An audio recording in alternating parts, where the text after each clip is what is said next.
안녕하세요. 초의 불꽃입니다. 혈관은 말 그대로 혈액이 흐르는 관으로 혈관을 통해 이동하는 혈액은 우리 몸 곳곳에 각종 영양소와 산소를 전달하고 체온을 유지하며 노폐물 역시 혈관을 통해 배출되게 됩니다. 하지만 혈관이 좁아져 막히거나 터지면 장기의 영양분과 산소 공급이 부족하게 되고 따라서 장기들의 기능이 저하되며 혈관에 쌓인 노폐물은 혈관을 직접 막아 혈액순환 장애를 일으키기도 하고 혈전을 만들기도 합니다. 이로 인해 혈관이 막히면 생명을 앗아갈 수 있고 그렇지 않더라도 치명적인 후유 장애를 남기게 됩니다. 또한 우리 몸 안에 혈관이 퍼져 있지 않은 곳이 없기 때문에 한 부위에 혈관에 병이 생기면 몸 안의 다른 혈관들도 문제가 생길 수 있습니다. 예를 들면 협심증으로 치료받은 환자가 나중에 뇌졸중이 생기거나 반대로 뇌졸중으로 고생하던 환자가 결국에는 심장마비로 사망하게 되는 일들이 아주 드물지 않게 일어나고 있습니다. 어떤 대형 사고가 발생하기 전에는 수많은 징후가 있기 마련이며 우리는 이를 하인리히 법칙으로 설명하는데 혈관 역시 막히거나 터지기 전 우리 몸은 끊임없이 위험 신호를 보냅니다. 오늘 영상에서는 혈관이 막힐 때 몸이 보내는 신호에 대해서 알아보겠습니다.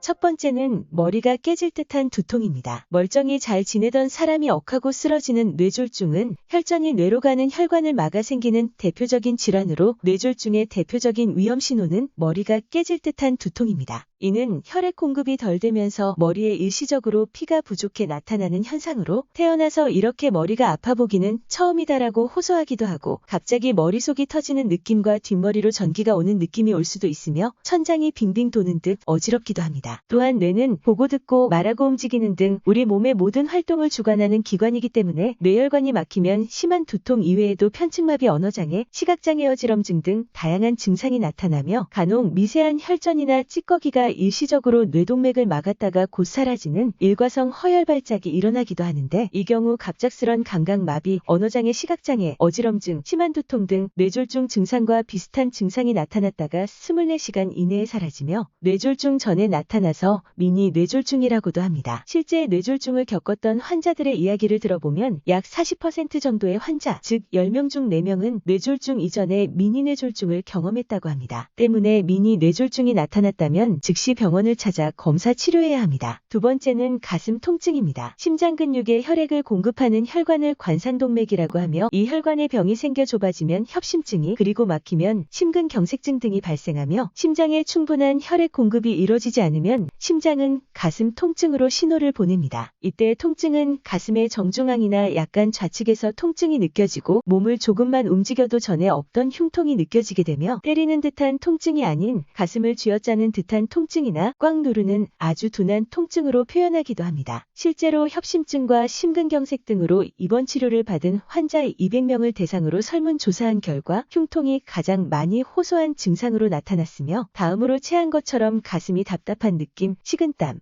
호흡곤란, 어지럼증, 두통 등인 것으로 나타났습니다. 세 번째는 다리 통증입니다. 혈관 질환이라고 하면 앞서 설명한 뇌동맥 질환이나 심장동맥 질환 등을 떠올리기 쉽지만 최근에는 팔다리를 지나는 혈관이 좁아지거나 막히는 말초동맥 질환도 늘고 있으며 팔보다는 다리에 발생하는 것으로 알려져 있습니다. 다리로 흐르는 혈액이 부족해지면서 나타나는 가장 흔한 증상은 다리에서 엉덩이로 이어지는 통증입니다. 일정한 거리를 걸으면 다리가 쥐가 난 것처럼 당기고 아파서 움직이기가 어려워지며 처음에는 쉬고 나면 증상이 좋아지지만 동맥이 심하게 좁아지면 움직이지 않아도 통증이 나타나게 됩니다. 하지만 다리가 저리고 아픈 증상이 척추관 협착증과 비슷해 헷갈리는 환자가 많은데 말초동맥 질환은 일정 거리를 걸으면 다리 근육에 쥐가 나거나 통증 등을 느끼는 증상이 발생하다가 보행을 멈추면 바로 증상이 소실되는 반면 척추관 협착증은 증상이 발생하고 반드시 쪼그려 앉아야만 증상이 완화되는 차이점을 보이며 치료 시기를 놓치면 혈관이 완전 폐쇄되어 다리를 절단하여야 하는 경우도 발생할 수 있습니다. 또한 다리 동맥에 문제가 있으면 다른 심혈관 질환을 동반하는 경우가 많은데 고대구로병원 순환기내과 연구에 따르면 다리 동맥이 막혀 치료가 필요할 정도로 악화한 환자의 70%에게서 협심증이 발생한 것으로 나타났습니다. 말초동맥이 막혔다는 것은